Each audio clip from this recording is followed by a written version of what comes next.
हम सभी यही प्रार्थना करेंगे कि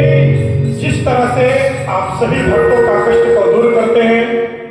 हम सभी जो उपस्थित हुए भक्तजन, आपसे यह बारंबार निवेदन है कि हम सभी भक्तों का कष्ट का निवारण करेंगे और यह भगवान से प्रार्थना करेंगे, हनुमान जी से प्रार्थना करेंगे, भजन के माध्यम से यह गाएंगे कि हे दुख भंजन मारुति नंदन, सुन लो मेरी पुकार, पवन सुत